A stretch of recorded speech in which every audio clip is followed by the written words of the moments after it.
This is no longer AnimeNYC. This is LineCon.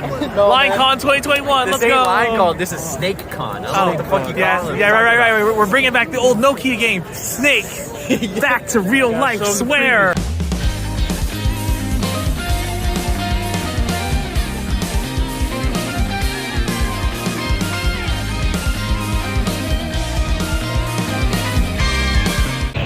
Right now it's about 3:35. I just got into the convention center, and I mean there was a lot of people in line, and there's a lot of people in the convention center. So I don't know what panel I want to go find. my fucking lights, everything's going off. But I don't know what I want to do right now. I mean, Friday might be super short just because I don't know what to film, but we'll see what we can do.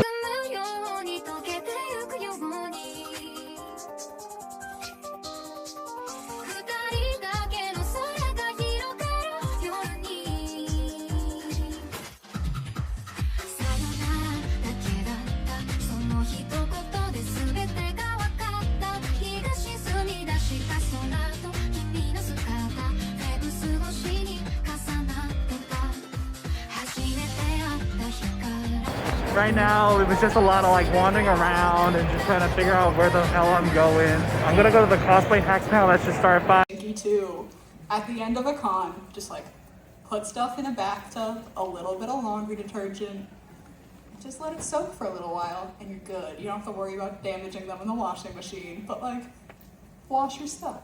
On that note, also please wash your wigs. I know some of you have beautiful wigs that you made for hours, but they also get stinky. Yourself, then you can like make it as well or as terrible as you want. But find a pair of shoes that you are comfortable walking in for a couple hours, that look good and are still quite nondescript, kind of like basic, and you can make shoe covers for those specific shoes like over and over and over, because once you make the pattern for that shoe cover, whatever type of shoe cover that you need to blend into your cosplay, you already have the pattern ready.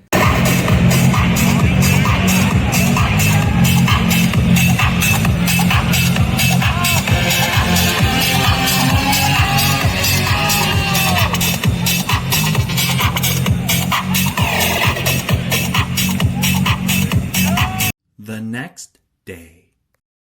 Alright y'all, day 2 of the convention. I'm just kind of getting ready at my house because you got my wristband, because if I didn't cut it off, I'm not going to bother waiting in that vaccination line. Just like pop in, pop out, boop, boop, boop.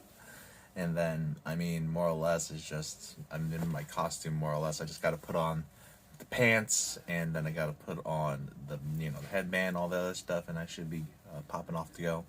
And, always packed with good stuff in here, water, a bit of snacks, first aid kit of some sort, and yeah. Alright, I think that's enough talking. Let's go!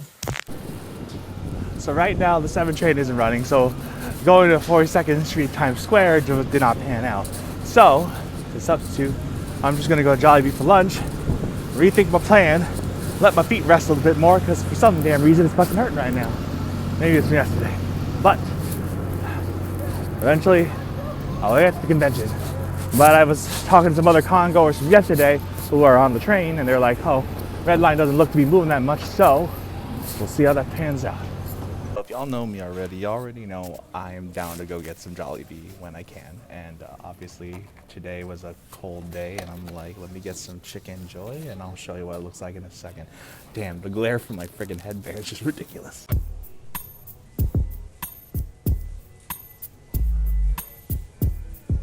Seeing is believing on day 2. LineCon is real once again. I mean, it does seem more controlled than yesterday, so I'll give them props for that, but it's still kind of a mess. Another fun time at LineCon once again. Shorter than yesterday, so hell yeah, I'll take that. But right now, just gonna walk around. I don't know my panel for the time. I might just try to like go for I don't know what panel yet, but I'll know when I get in. Mr. Frodo, it's the Empire State Building. Exactly. I mean, these are things that I just know about from legends and all that. Like the idiot walking around like Broadway. Oh my God, it's the Broadway. Park Place, like Monopoly. I do make all my New York native friends, however, go to Times Square and take a selfie with me just because I know it annoys them so much. But it amuses me. You have the most awesome Kinokuniya in America here in Manhattan. Yes. Like, I really feel like I'm in Tokyo. We're lucky to have Kinokuniya in Portland. We have 2 stores there, but the selection of Japanese books, which ironically I'm most interested in, well, I know it's ironic, but you know, they don't have as many Japanese books, but there are a lot more Japanese readers here. So yeah, we began, and those of you who were reading manga back in the 80s and 90s know that manga used to be published here in comic book format. Oh, hey, Carl, go back one more page. So not only, I was going to say, not only do I now work for Dark Horse, Carl said my connection to Dark Horse is long, and longer than, well, he knows, but longer than many people know. It's because I was a massive Dark Horse fan all my life, and in fact, I have a tattoo, my first tattoo. Approach individual editors, individual publishers. We start off with Umbrella Academy, and this is the Japanese edition of Umbrella Academy. And there are, of course, doujinshi that are made in American comics. Can we pop back to the other panel real quick? I will talk about this actually at a later panel where I do localization discussion. But one of the things I love looking at this is, so the letterer, when you do a translation, right, that speech balloon, that is the same size regardless of what language you're working in. So your translation has to fit in the existing balloon. And Japanese can fit so much more in a tight amount of space. So I'm a little jealous of the Japanese translator because I know they had no problem whatsoever. Whereas putting that back into English would be like, oh, what do we cut? This is so giant here. And you'll notice that Oh no, it's selfie mode, so haha. Haha.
Got to my train station back from AnimeNYC.